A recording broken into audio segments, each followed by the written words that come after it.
Morning प्यारे बच्चों, आज के इस वीडियो लेक्चर में हम लोग जानेंगे वैद्युत रसायन के बारे में, अर्थात इलेक्ट्रोकेमिस्ट्री क्या है।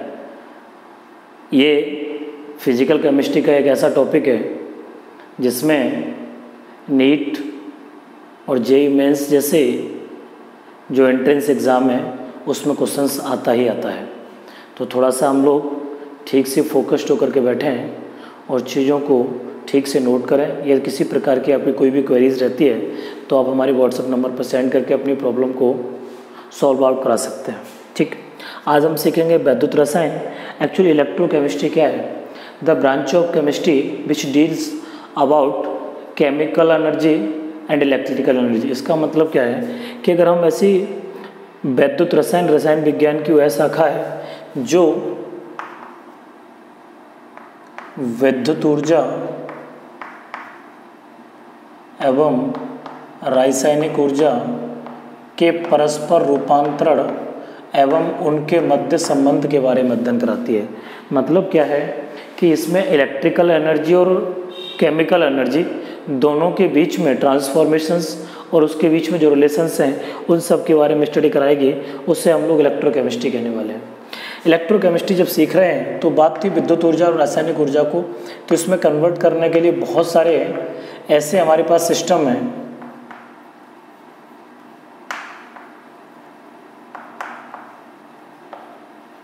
मैंने कहा आपसे कि अगर मैं यहाँ बात करूँ विद्युत ऊर्जा को रासायनिक ऊर्जा में बदलने की, रासायनिक ऊर्जा को विद्युत ऊर्जा में बदलने की, तो हम यहाँ इलेक्ट्रोकेमिकल सेल से समझना चाहेंगे विद्युत रासायनिक सेल।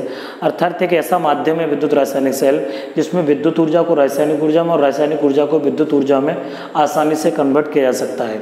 बाकी बहुत सारे ऐसे प्लांट्स हैं, जैसे हाइड्रो प्लांट होता है, आपका न्यूक्लियर प्लांट्स हैं, ठीक है। तो इस प्रकार के जो प्लांट्स हैं इनमें टर्बाइंस को घुमाया जाता है और टर्बाइंस को घुमाने के बाद इलेक्ट्रिसिटी को प्रोड्यूस किया जाता है। बट उसी में हम लोग बात करने जा रहे हैं एक इस प्रकार के सेल की जहां इलेक्ट्रिकल एनर्जी को केमिकल एनर्जी में और केमिकल एनर्जी को इलेक्ट्रिकल एनर्जी में कन्वर्ट करना थोड़ा आसान रहता है। कैसे? मैं समझे विद्युत रासायनिक सेल की बात कर रहा हूँ, तो बेटे जो विद्युत रासायनिक सेल है ये एक ऐसी युक्ति है, ये कह सकते हैं कि एक ऐसा आइडिया, एक ऐसा सेटअप है जिसमें किसी भी इलेक्ट्रोड में डिप किए हुए दो इलेक्ट्रोड, मान लो किसी भी इलेक्ट्रोलाइट में ये अपने पास कोई इलेक्ट्रोलाइट अर्थात विद्युत अपघट्य है, इसमें डूबे हुए दो इलेक्ट्रोड या तो इस तरीके से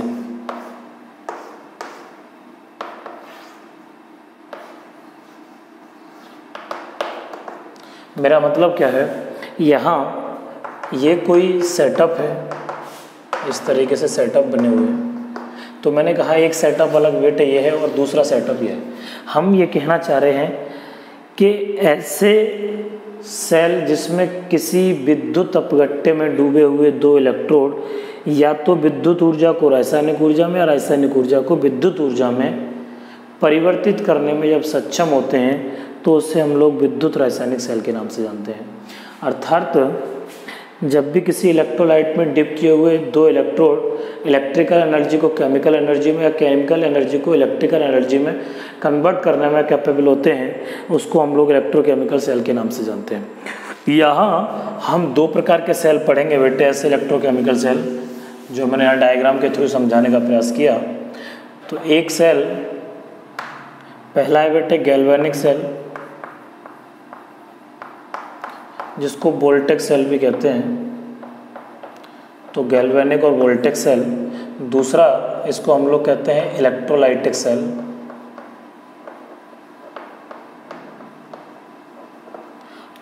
जो गैल्वेनिक सेल है इसको हम लोग गैल्वेनिक और वोल्टीय सेल और इलेक्ट्रोलाइटिक को विद्युत अपघटनी सेल के नाम से जानते हैं।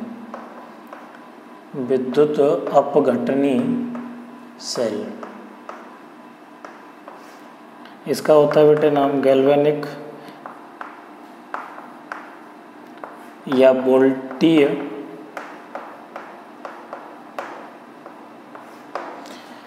सबसे पहले हम लोग जानते हैं गैल्वेनिक और वोल्टेक सेल का मीन्स क्या है। ये इलेक्ट्रोकेमिकल सेल के पार्ट से ये कह सकते हैं कि ऐसे इलेक्ट्रोकेमिकल सेल जिसमें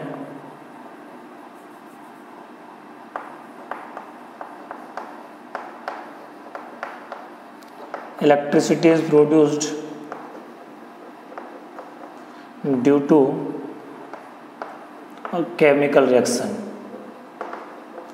मतलब यह है कि किसी भी ऐसे मतलब वैद्युत रासायनिक सेल जिसमें रासायनिक अभिक्रिया के होने से अगर इलेक्ट्रिसिटी अर्थात विद्युत का उत्पादन होता है तब उससे हम लोग गैल्वेनिक और वोल्टेक सेल के नाम से जानते हैं। इलेक्ट्रोलाइटिक सेल उल्टे हैं, जिसमें अगर हम इलेक्ट्रिसिटी पास कराते हैं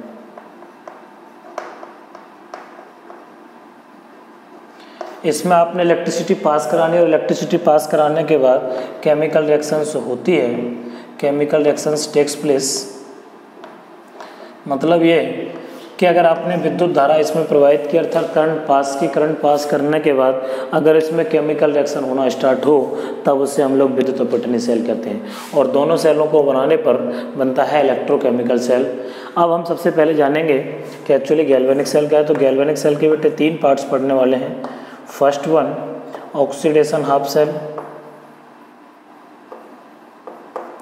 जिसे ऑक्सीकरण अर्ध सेल के नाम से जानते हैं। सेकंड है रिडक्शन हाफ सेल, जिसे हम लोग अपचन अर्ध सेल के नाम से जानते हैं। और तीसरा है बेटे सॉल्ट ब्रिज, जिसे हम लोग लवण ब्रिज के नाम से जानेंगे। तो हम इन 3 सेटअप की बात करेंगे, उसके बाद इलेक्ट्रोलाइटिक सेल की बात करेंगे। तो पहले जानना चाहते हैं कि एक्चुअली जो हमने इलेक्ट्रोकेमिकल सेल पढ़ रहे हैं गैल्वेनिक, उस गैल्वेनिक सेल का पहला पार्ट है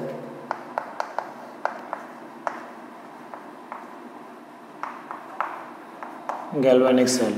गैल्वेनिक सेल का फर्स्ट पार्ट है ऑक्सीडेशन हाफ सेल, ऑक्सीकरण अर्धविक्रिया। इसमें क्या होगा हम पहले ही बता चुके हैं, ध्यान रहे इसमें ऑक्सीकरण प्रोसेस होने वाला है अर्थात ऑक्सीडेशन। और ऑक्सीडेशन रिडक्शन इस बात पर डिपेंड करते हैं कि इलेक्ट्रॉन का लॉस कहाँ हो रहा है, इलेक्ट्रॉन गेन कौन कर रहा है।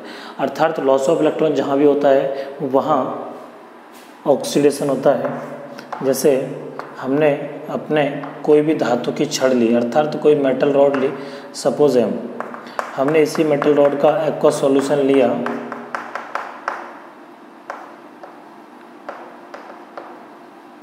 ये बेटे Mn+ एक्वस सॉल्यूशन है। हमने ये जैसे मेटल रॉड ली, आप लोगों ने 11th में स्टडी किया स्पॉन्टेनियस प्रोसेस अर्थात स्पॉन्टेनियस का मतलब है स्वतः परिवर्तित प्रक्रम।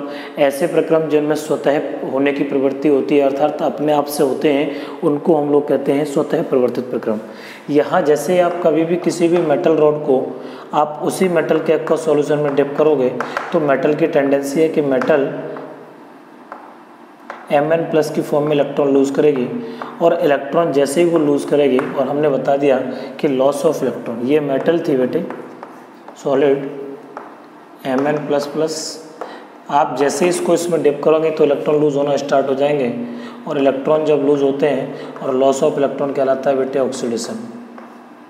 दूसरी बात, यहाँ से मैंने बोला चार्ज इस सॉल्यूशन में आ रहा है अर्थात जब चार्ज एक जगह से दूसरी जगह ट्रांसफ़र होता है, जो हमने पढ़ा कि जब भी कभी भी किसी भी यूनिट चार्ज को इन्फानाइट से एक पॉइंट तक लाने में जो वर्क डन किया जाता है उसको हम लोग कहते हैं इलेक्ट्रिक पोटेंशियल। अर्थात किसी विद्युत आवेश को या किसी आवेश को एकांक आवेश को अनंत से किसी बिंदु तक लाने में जो कार्य किया जाता है उसे हम लोग विद्युत विभव के नाम से जानते हैं। और यही काम जब 2 बिंदुओं के बीच किया जाता है तब उसको हम लोग इलेक्ट्रोड पोटेंशियल डिफरेंस के नाम से जानते हैं। अर्थात मैं यहाँ वही चीज़ कहना चाह रहा हूँ कि चार्ज यहाँ से इस सॉल्यूशन में ट्रांसफ़र हो रहा है, इसका चार्ज कुछ ना कुछ कम हुआ होगा क्योंकि ये विलयन में चार्ज आ रहा है, और जब विलयन में चार्ज आ रहा है तो विलयन में चार्ज आने की वजह से इन दोनों के बीच कुछ चार्ज में अंतर आया होगा, आवेश में अंतर आया होगा, और उस आवेश में आए हुए अंतर को हम लोग नाम देते हैं विद्युत विभव।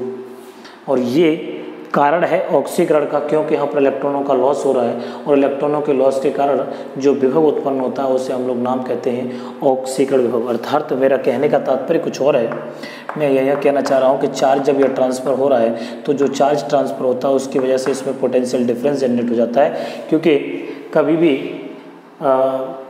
जो चार्ज है उसको एक पॉइंट से दूसरे पॉइंट तक लाने में जो वर्क डन किया जाता है, जो कार्य किया जाता है, उस कार्य को ही, उस चार्ज को ही हम लोग नाम देते हैं इलेक्ट्रोड पोटेंशियल कह सकते हैं, इलेक्ट्रोड विभव कह सकते हैं। और यहाँ ऑक्सीडेशन की फॉर्म में हो रहा है क्योंकि यहाँ से इलेक्ट्रॉन बाहर निकल रहे थे। जब इलेक्ट्रॉन बाहर निकलेंगे तो उस पर पॉजिटिव चार्ज आएगा, वो पॉजिटिव चार्ज Mn+ की फॉर्म में इस विलयन में जाने लगा। जब वो विलयन में सॉल्यूशन में जाना स्टार्ट कर देगा तो इन दोनों के बीच में एक पोटेंशियल डिफरेंस जनरेट होता है, उसको नाम देते हैं बेटे हम ऑक्सीडेशन पोटेंशियल। ध्यान रहे, ऑक्सीडेशन पोटेंशियल का मतलब है ऑक्सीकरण विभव, इसको डिनोट करते हैं ई से। अब जैसा आपने किया था ये M से Mn+ की फॉर्म में, तो यहाँ लिखते हैं M से Mn+ की फॉर्म में।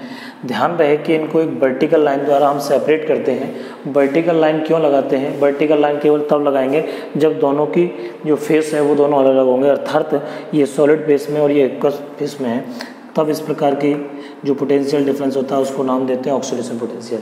अगर ये सब कुछ इस सॉल्यूशन की कंसंट्रेशन को हम कांस्टेंट कर दें कि 1 मोलर कंसंट्रेशन हो, प्रेशर ले लें बेटे कि 1 बार प्रेशर हो, और अगर टेम्परेचर को 25 डिग्री सेल्सियस या 298 केल्विन पर यही पूरा का पूरा प्रोसेस होता है, तब उसको हम लोग नाम देते हैं, that is called standard word लगा देते हैं, स्टैंडर्ड ऑक्सीडेशन पोटेंशियल, अर्थात मानक अपचयन विभव कहते हैं। तो यहाँ E0 लगाते हैं, M2 Mn+ की फॉर्म में रहता है। इसका नाम होता है बेटे SOP, हम लोग लिखते हैं इसको।